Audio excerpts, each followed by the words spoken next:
Axel's taking a minute, enjoying a cigarette. It's been a long, long morning. Well, the day wasn't exact time to him. Still remembers spending time at Stefan's Haven. Kind gesture, no less, but having a chunk of wood pallet driven through your chest cavity doesn't exactly lead to a good morning celebration. Right now, he just needs time to think. Events have been spiraling. It's good to get active. It's good to get out and do what you do best. At this point, he's been keeping an eye over the domicile of one Mr. Damien Black of Clan Bruja. Sitting in an alleyway, just enjoying his cigarette, keeping an eye on things. Trouble seems to find him. Or maybe it's brought to him. Either way, it's good to keep an eye out on your friends. It's at that point he feels a sudden buzzing in his pocket. He reaches into his pocket to pull out a cell phone. A number that he hasn't seen in quite some time. Well, Derek. The voice on the other line says, "Are you free?" correction, I think you mean Axel. Yep. Crap. Axel. Uh, yeah, I can spend a little bit of time. What's up? Meet me at the Emerald Scorpion. That's kind of vague. You don't end up talking to me for weeks on end, and all of a sudden you're calling me up. You can at least let me in on a few details first. There's a pause for a minute. Then Nathaniel answers, "Sorry, man, I understand. I've been a little busy lately." Yeah, no shit. The next All right. pause is a bit awkward. If you got stuff to do, I understand. Look, I make time for people in the family, all right? So I'll make time. Give me 10-15. Gotta wave down a cab. Sounds good. Axel hangs up without so much as goodbye. Just maybe it's just the way he woke up. Maybe it was just because things aren't going right. You never know. It's been rough. He does manage to flag down a cab, though. Plus side, he has at least enough sense to pay the driver and even tip him a few bucks. Not eat him on the spot, which, considering yesterday, that could have been a real fucking possibility. But nah, we're gonna keep it level. Just stop staring at the rearview mirror. You'll get through this fine. Just fine, Axel.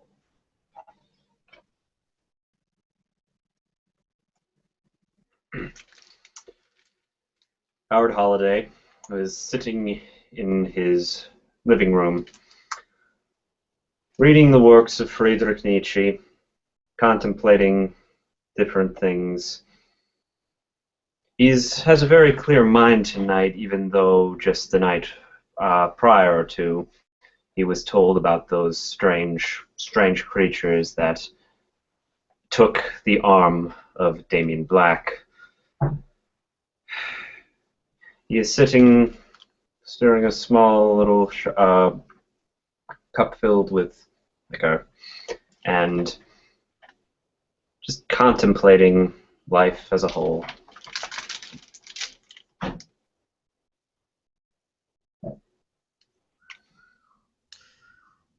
It is around that point that Howard's phone, whether or not it is on silent or not, will begin to ring.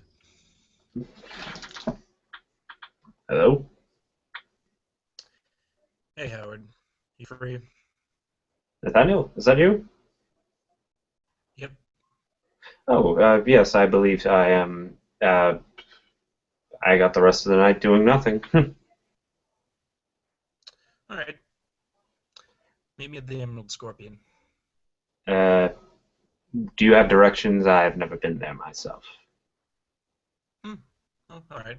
As he'll then give the directions to the Emerald Scorpion. He seems a bit off to Howard, although he does not seem like the normal Nathaniel that you'd normally clash wits with on occasion. I'll be there in just a few minutes. I just need to collect some of my things. Goodbye. Goodbye. Like, Howard begins to stand up and he goes to gather his coat and his briefcase, but in his briefcase he notices the nervousness in his voice. He probably that's not the tone he would usually talk to me to him by. And as he's getting his coat on, he grabs his briefcase and opens it and pops out a small Smith & Wesson Escort and makes sure and cocks it and makes sure it is loaded, and proceeds to get in his car and leave.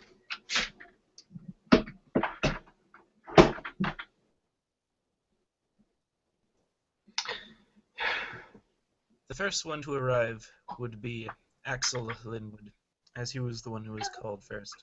But shortly after, Howard Holliday would join him. As Axel enters the Emerald Scorpion, it's not very busy tonight. But a man in a jacket will be sitting at the bar, just sort of staring at a bottle of some sort of strong liquor. Amongst the noises of the club, Axel could swear he heard something else out of place for a moment, but it quickly stops and he proceeds like normal. Ah, God damn it. She following me again? He looks around the club and sees this man pouring a drink. Doesn't initially end up noticing much, but he ends up stepping up to the bar, as it were. Orders a Caesar, of all things. They twist on a Bloody Mary. And kind of holds on to it for a minute. Kind of looks around, trying to identify faces, see who's who, make sure everything's all right.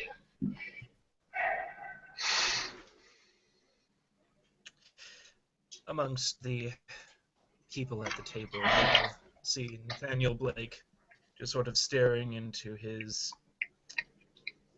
strong drink. The bandages that you had seen him wearing last are now completely gone, the wound on his head completely healed. There's even a slight blush upon his face as he takes a breath in and out. He is wearing the mask that the Kindred wear to blend in with mortals. And he lifts up his head and looks towards you and then just smiles. It's a very wary smile, as he'll say, "Hey man, it's good to see you again." Axel, at this point, takes a seat nearby, 2 fingers salute off the brow. He takes a minute and he kind of, it's not really sipping. It's, you see, it looks like he's drinking, but it's mostly just this taste, which really it's clear he's trying to mask a certain degree of unpleasantness when he does so. Still, smiles, just kind of looks at you for a minute. So, what did what did you what'd you need? You didn't strike me much as a clubber, so.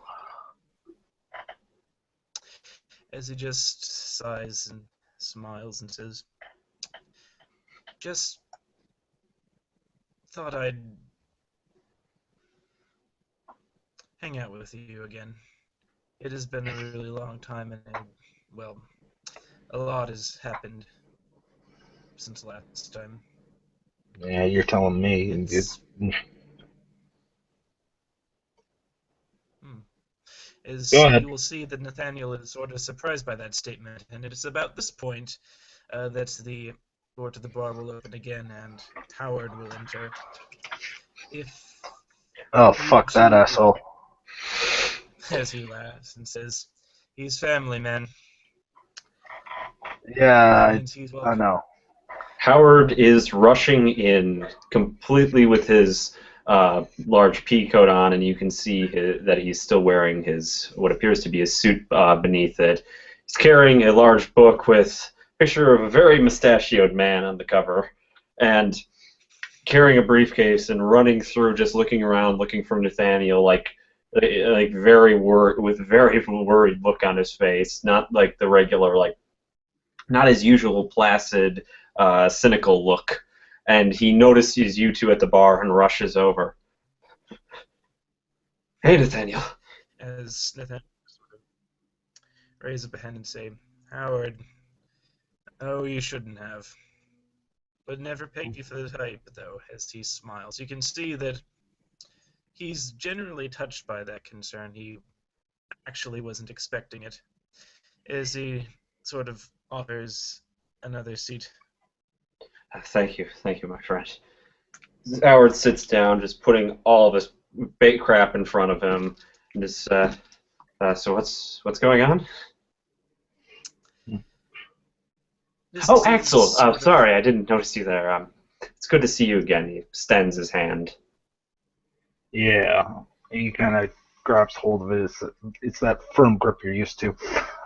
When he gives it a little bit of a shake and lets go. Uh, Sorry to be confused, Howard. It's just, this ain't exactly a library, you know? It's just, you have the wrong thing on the table. He kind of raises his Caesar up, yeah, for a bit. Oh, Yeah. pardon me. Howard removes all the items from the table. And says, sorry, I just rushed over here. It's just, I forgot I was carrying this with me.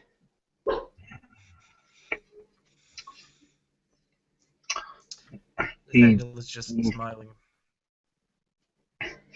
it takes a minute for Axel to just kind of watch Howard's awkwardness in this situation when he draws his attention to their host. So,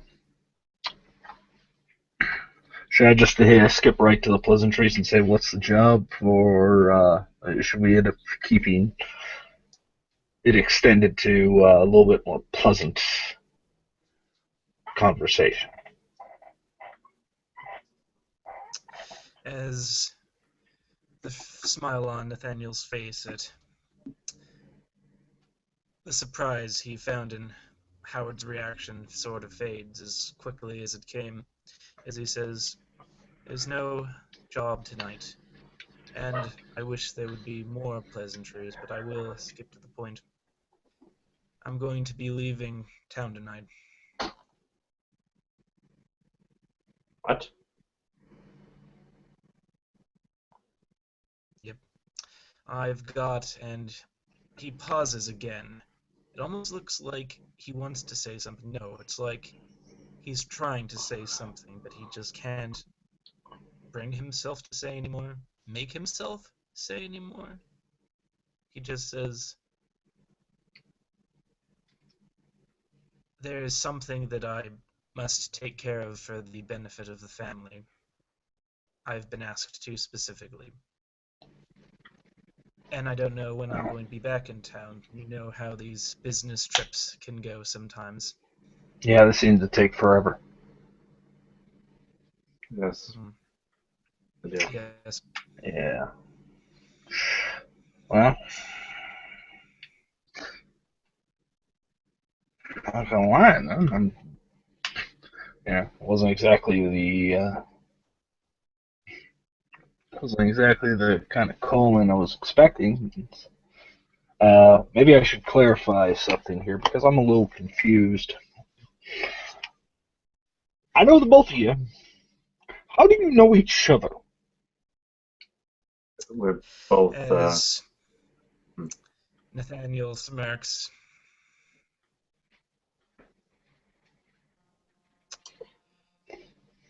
if you and I are cousins, Axel, then Howard and I are brothers. Stepbrothers, mind you. We share the Oh, same father. okay, okay. Um, he kind of looks to Howard and looks back to Nathaniel. You have my sympathies. Mhm. Howard is not phased Thank you. by either Axel's comments nor the mention of calling Finch their father, unlike he was at the meeting. But originally, he just sort of has a somber look on his face. Okay, so damn. I mean, how soon do you leave? Not soon after I'm finished talking with you two gentlemen. Geez, we My better end up living it up then, shouldn't we? mm, that is the intention. It's just, what does one do before going on a trip, as it were? So there's always that last bit of anxiety before taking that first step out the door when you've spent so long in a particular place. Not quite sure of what the future holds. Hopeful, a little nervous. Wow, it seems I've become a poet during these last couple of hours. Oh, Well, as he just looks sentimentality will very do that. longingly at that drink.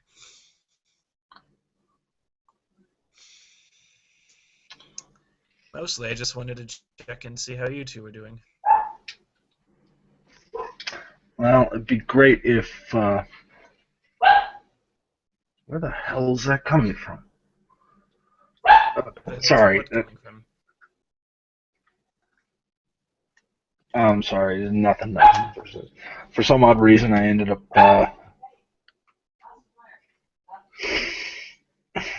You notice Axel's concentration is struggling a bit. You see, part of the. I don't know this. Well, part of making sure that things go right ends up turning into a lot of family complications. Trying to end up dealing with that, and some extended family have been rocking the boat a bit. And I'm trying to end up making sure that everything stays in line because, yeah, some rumors floating around that I don't particularly care for. Gotta end up making sure that it all ends up staying on the level. And he just kind of, you notice that Axel's eyes keep going over your shoulder like something's there, and then he goes back to looking at you when he talks. Yeah, it's just one of those things that you kind of realized you signed up for babysitting duty when you came into the fold. I understand. Says Nathaniel as though there was nothing on his shoulder or brushing up against his head right now, or going to a sort of comfortable laying position, purring gently. He is just sitting there looking at his friend, one of the few friends he has in New Serum. As he says, I hope you're successful, Axel. You are I one of don't the hope that most I'm level-headed successful. people. Don't hope for that. You make it happen. It's like I ended up telling you the first time, right? You don't wish for things to end up doing. You do. You do right by people. You end up making sure things end up staying on the level, and you do right. After all, certain traditions we all end up following. You do that, everybody take care of you. Doesn't matter what side of the family you're on. You always have a place here, you know that. Axel, you may be one of the wisest men I know in this city. And don't let it get to my head. No, you'll succeed with an attitude like that. As he then turns to Howard and says, how about you, man? Still burning the midnight oil to try and figure out what little germ gives us immortality? Yes, to some degree, yes, very much so. Been working on this for.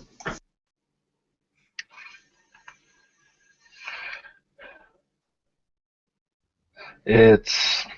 I, Axel cuts him off for a minute. Look, it's gonna be one of those things that rattles things, rocks the boat a bit more. Let's not get into those kind of unpleasantries right now.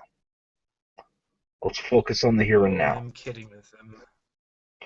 I I'm know. kidding with him, Axel. You just one thing I'm telling you. Watch what you say. I know they sound like little slips that no one's gonna figure out, but even in places loud as this, uh, with the crowd and with the glassware, you never know who's listening. So watch what you say. All right. I want to be able to see you in the next long term. Yes, I know. But anyways, just this recently, I have been trying to read more into esoteric ideas to maybe our existence, but really has nothing to do with this because I know we've had our differences before, Nathaniel, but at the same time, it's just going to be sad to see you leaving. Just, yeah. As Nathaniel smiles again, he was not truly expecting this from Howard, but he says, thanks, I've found that the faster it's approaching, the more I'm actually going to miss you, Howard. We have had our differences in the past, but, well, we're still brothers. And I'm sure that you will just do fine yourself. Yeah, well, I'll look after the small fry at some point. He kind of shoots Howard a look. Well, if you're going now, might as well make sure that you have everything you need. Axe kind of pulls out a packet of cigarettes and his lighter. Kind of stacks them on top of one another and extends them out. Consider it a parting gift, and like I said, don't leave home without them. As Nathaniel will laugh and say, I wouldn't dream of as he takes them. Thank you. As he Yeah, will well, take the glass that is before him, will hold it up and say, to second chances, eh? second chances. And with that, even though he knows the consequences, Nathaniel will just down it in a single shot.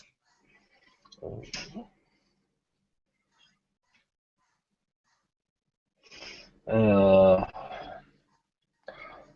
Alright, man. I don't know how the heck you You are a braver man than I, sir. Oh, I've got a good 15 minutes. Might as well just live a little until then. What do you say, guys? Want to join me as he looks to the dance floor out there, remembering back to one of his first forays out into the night after being newly emancipated as immune.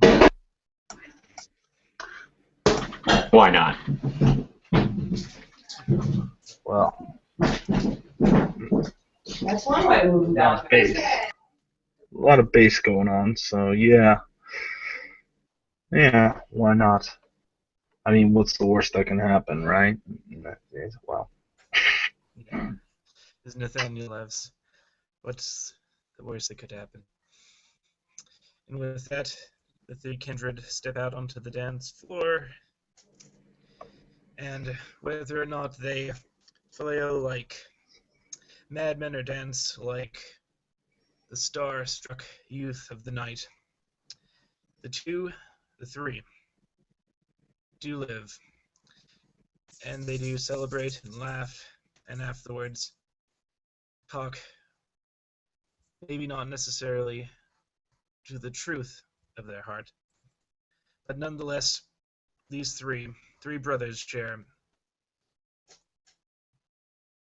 in a mutual kinship befitting the names they have. And the night begins to grow late. Nathaniel excuses himself as he goes to the bathroom to jettison the brandy that he downed earlier, and then, with as much dignity as he can muster, shakes both of his friends' hands and says that we will meet again. And until then, keep remembering to live. As Nathaniel walks out of character for 1 second, are you going to a car or something like that? Oh no, he's actually getting out his phone. It looks like he's going to be calling for a taxi cab, actually. All right. Is he still inside or is he outside? He's still Inside. inside, but it looks like he's about to head towards the threshold. Before Howard walks up to him before he leaves and asks Nathaniel, "There's one more thing. We step outside for a minute." As he'll nod, he'll look to Axel for a minute to see if he doesn't have any objections to this. at this point, whether caught in the moment or what have you, maybe just denial, Axel will leave the two brothers to speak amongst themselves. There's family, and then there's family.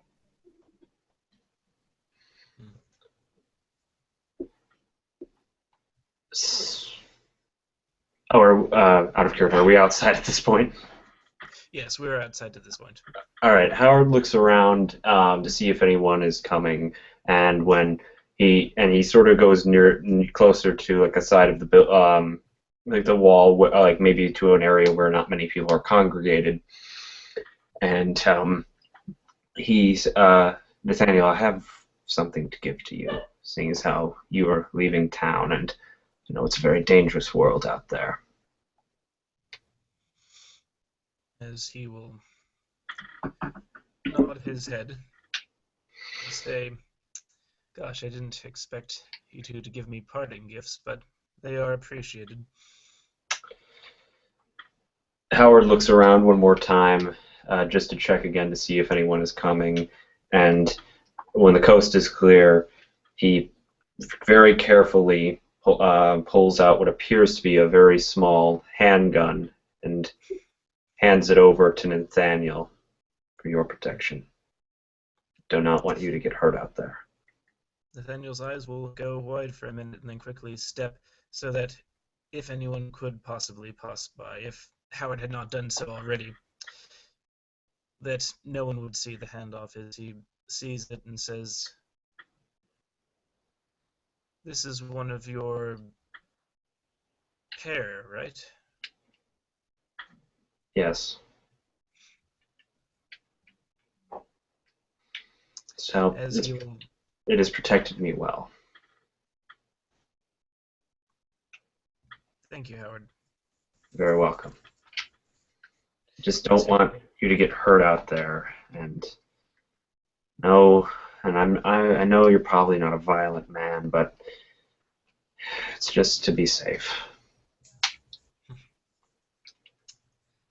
As he will say, I hope I don't have to use this, but you know the tasks that, and then again, you see that look like he's trying to say something else, but he just can't, and then he says, well, you more than anyone else in the city knows what can be asked of you to do sometimes. Be safe, my friend. Howard extends his hand. As he takes it and says, you too, Howard. Tell Dad I'll do him proud. I will. And with that,